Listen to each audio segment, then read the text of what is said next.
नमस्कार दोस्तों, আমার চ্যানেলের তরফ থেকে সুধী দর্শকবৃন্দকে অসংখ্য ধন্যবাদ, প্রীতি এবং শুভেচ্ছা জানিয়ে শুরু করছি আজকের এই বিশেষ অনুষ্ঠান পর্ব। দর্শকগণ, আজ আমি এক বিশেষ সাধনা নিয়ে আপনাদের সামনে হাজির হয়েছি এবং এটা জেনে আপনারা খুশি হবেন যে এই ধরনের অপ্সরা সাধনা করাটা কত রকমের সোজা। এই পৃথিবীর বা এই প্রকৃতির রহস্য জানা সবার পক্ষে সম্ভব নয়, কিন্তু প্রকৃতি চায় যে তার রহস্য যেন গুপ্ত থাকে এবং সেটা বেশি উন্মোচিত না হয়।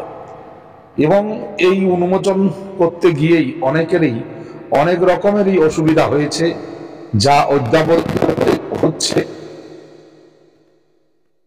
সব পরিযক্ষিণীর সাধনা নিয়ে মানুষ আজ অনেকেই বিশেষভাবে আকর্ষিত হচ্ছেন।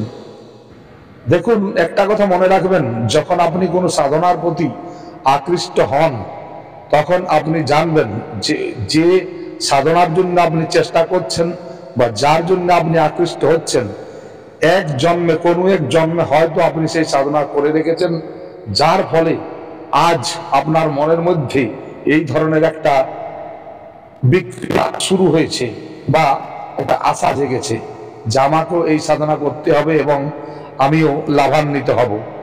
তো দর্শকগণ, এই জন্য আমি ব্যাপারটা বলছি যে যদি আপনাদের কারো সাধনা করার ইচ্ছা থাকে, তাহলে আজ যে সাধনাটি দিচ্ছি আমি, এই সাধনাটি সর্ব জনসাধারণের জন্য উপযোগী। কারণ এই সাধনাটি একটি সৌম্য সাধনা এবং সরল সাধনা। এই সাধনাতে বিশেষ কোনো জিনিসের দরকার নেই এবং এই সাধনাটি যে কোনো স্ত্রী, পুরুষ বা যে কোনো ধর্মের লোক এই সাধনাটি করতে পারে। এই সাধনার জন্য আপনাকে বিশেষ কোনো প্রযত্নেরও দরকার নেই। তবে একটা কথা মনে রাখবেন যে যারা দীক্ষিত নন, যারা গুরু দীক্ষা নেননি, যারা গুরুমন্ত্রের অনুষ্ঠান করেননি, যাদের শরীরে পজিটিভ ভাইব্রেশন নেই, তারা কিন্তু কোনো সাধনাই করবেন না। বেকার সময় নষ্ট করবেন। সময় নষ্ট করতে নেই, সময়ের মূল্য আছে। যারা সময়ের মূল্য জানে না তারা জীবনে কোনদিন কোনো উন্নতি করতে পারে না। সময়কে দেখে কাজ করুন। যদি আপনি কোনো একটা ছোটখাটো জিনিসও করেন, সেটাতেও সময় লাগবে আর একটা বড়তেও সময় লাগবে। তো যখন আপনি কোনো সাধনা করছেন তখন একটা কথা বারবার মনে রাখতে হবে যে এই সব সাধনার জন্য আপনাকে কিছু সময় ব্যতীত করলেই আপনি লাভবান হবেন। এই কথাটা মনে রাখবেন। যে সব কাজের জন্য মানুষের জীবন শেষ হয়ে যায় তবুও সে লাভ করতে পারে না, বা হাজার চেষ্টা করেও নিজেদের ইচ্ছিত বস্তু বা নিজের অভাবকে আমরা পূরণ করতে পারি না, কিন্তু এই সব একটা একটা ছোট ছোট সাধনা করে আমরা আমাদের জীবনের প্রতিটি ইচ্ছাকে, মনের ইচ্ছাকে পূর্ণ করতে পারি। এই অপ্সরা যে আমি আজ যার সাধনার কথা বলছি, এনার নাম হলো কামাখ্যা অপ্সরা। কামাখ্যা প্রদেশে মা কামাখ্যারই সেবা রতইনি এবং এনার মধ্যে অনেক অলৌকিক ক্ষমতা এবং অলৌকিক গুণ আছে। যে অলৌকিক গুণ বা ক্ষমতার বলে তিনি সাধককে বিভিন্ন ধরনের সুখ সুবিধা প্রদান করেন। বর্তমান দিনে মানুষের কাছে তাকে ভগবান রূপী বানিয়ে দেন, অর্থাৎ তার সাধক এমন কোনো কাজ নেই যে সে করতে পারবে না। দর্শকগণ, এই সাধনা করলে জীবন শুধরে যাবে।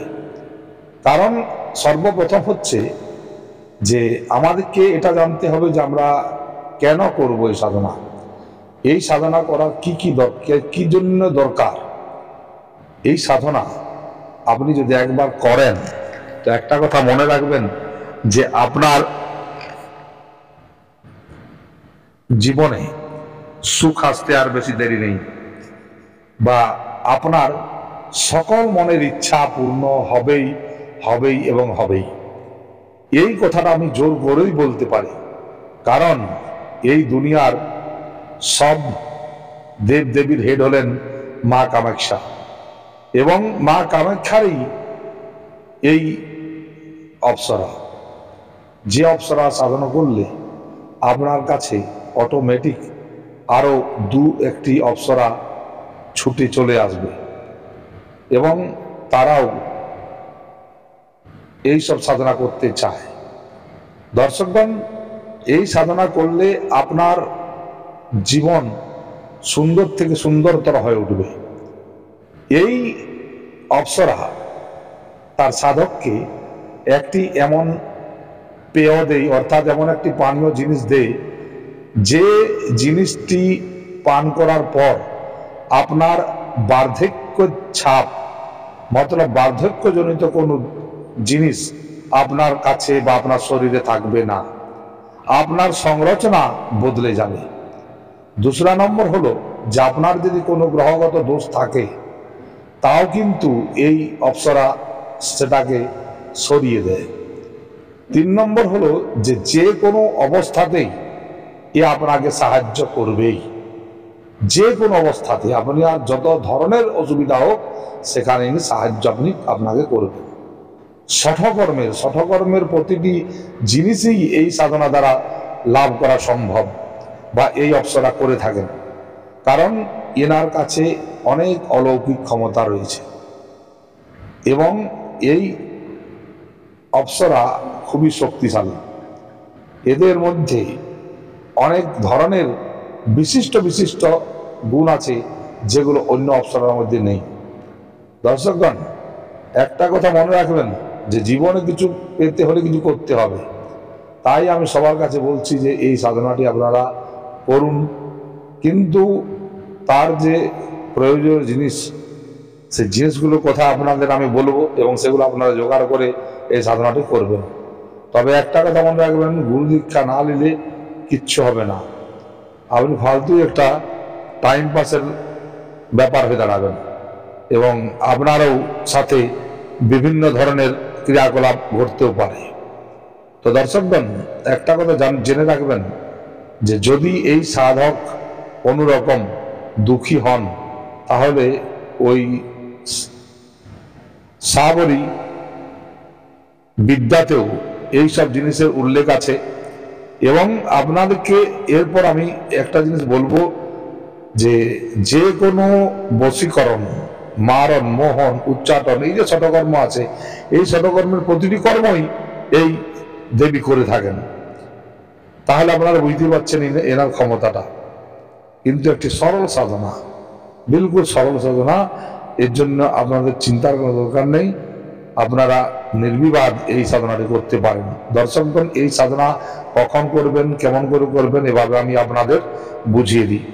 দর্শকগণ, এই সাধনাটি যে কোনো শুক্রবার, যে কোনো শুক্রপক্ষের শুক্রবার থেকে আপনি শুরু করতে পারেন। এবং এই সাধনার বিধিবিধান হলো যে শুক্রবার রাত্রিতে আপনাকে যে কোনো নদী থেকে স্নান করে আসতে হবে। স্নান করে যখন আসবেন, ওই নদীতে থেকে কিছু মাটি নিয়ে আসবেন, এতটাই মাটি আনবেন যাতে করে একটি পুতুলা তৈরি করা যায়। এই কথাটা মনে রাখবেন, যাতে করে একটি পুতুলা তৈরি করা যায় অতটা মাটি আপনার দরকার এবং আপনি অতটাই মাটি নিয়ে যাবেন। এরপর কি করবেন, ওই মাটি নিয়ে গিয়ে একটি পুতুলা বানাবেন। যখন বানাবেন তখন ওই পুতুলার সাথে গঙ্গা জল এবং চামেলি এবং গোলাপের একটা আতর নিয়ে এই জিনিসটি বানাবেন, অর্থাৎ এই পুতুলাটিকে বানাবেন। এই পুতুলাটিকে বানানোর পর একটি কালো কাপড়ে বেরিয়ে এটিকে আপনি ওই জায়গাতে একটি প্লেটের উপর রেখে দেবেন। রেখে দেওয়ার পর আপনি গোলাপ ফুল দিয়ে একটু পূজা করবেন এবং একে সাদা রঙের মিঠাইয়ের ভোগ দেবেন। দর্শকগণ, এই সব কারবাই করার পর আপনি মন্ত্র জপ শুরু করবেন। যে মন্ত্রটি জপ করবেন সেটি আমি বলে দিচ্ছি, একটি বিশিষ্ট মন্ত্র, যে মন্ত্র দ্বারা বিভিন্ন উপকার পাওয়া সম্ভব। দর্শকগণ, মন্ত্রটি হলো ওম শ্রীম ক্রিম ক্রিম কামাখ্যা হৃদয় প্রিয়ে আগচ্ছ আগচ্ছ স্বাহা। আরেকবার বলছি শুনুন, ওম শ্রীম ক্রিম ক্রিম কামাখ্যা হৃদয় প্রিয় আগচ্ছ আগচ্ছ স্বাহা। এই মন্ত্রটি আপনাকে জপ করতে হবে। এই মন্ত্রটি আপনাকে প্রতিদিন 21 মালা জপ করতে হবে এবং এই সাধনাটি পুরো 21 দিনের সাধনা। যখন আপনি পুতলাটি তৈরি করবেন তখন ওই পুতলাতে আপনি আপনার অনামিকা আঙ্গুল কেটে বা ছুঁচ ঢুকি হলেও আপনি 7 ফোঁটা রক্ত ওই পুতলার উপরে দিয়ে দেবেন। এরপর আপনি দেখুন যে কিভাবে কি কাজ হয়। আপনি যখন এই মন্ত্র জপ করবেন, কিন্তু এই রক্তটা একই দিনেই দিতে হবে, ডেলি নয়। প্রথম দিন যখন আপনি করছেন সেই দিন। এবং এই জিনিসটি করলে জীবনে বিভিন্ন দিক থেকে পয়সা আসতে শুরু করবে এবং আপনার আর টাকা পয়সার কষ্ট হবে না। তো দর্শকগণ, আমি আপনাদের আজ বুঝিয়ে দিলাম যে এই সাধনাটি কেমনভাবে করতে হবে।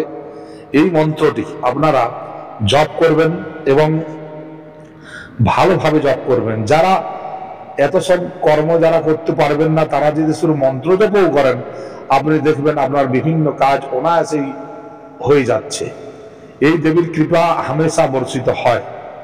এই সব সাধনাগুলোকে অনেকে লুকিয়ে রেখেছিলেন, কিন্তু আজ কিছু বিশেষ কারণের জন্য আমি আজ এগুলোকে বাইরে উপস্থাপনা করছি। তো দর্শকগণ, এইভাবে এই সাধনাটি করবেন এবং লাভান্বিত হবেন। আমার ভিডিও কেমন লাগলো আমার দর্শকরা একটু শেয়ার এবং কমেন্ট করে জানাবেন এবং আশা করি আমার এই ভিডিওটা আজ ভালো লাগবে। দয়া করে যারা সাবস্ক্রাইব করেননি আমার চ্যানেলটিকে সাবস্ক্রাইব করবেন। এই সব অপ্সরারা মানুষকে সর্বদাই চায় যে সে তার একটা সাধক বানাবে এবং তাকে খুব খুব জিনিস দেবে বা তার উপকার করবে। দর্শকগণ, এটাই কামনা জগতের কাছে, সব মানুষ ভালো থাকে, সবাই সুখে শান্তি থাকে, অন্য কোনো ব্যাপার নয়। তো এই হলো আজকের এই বিশেষ ভিডিও, যেটা আপনারা কমেন্ট করে জানাবেন কেমন লাগলো।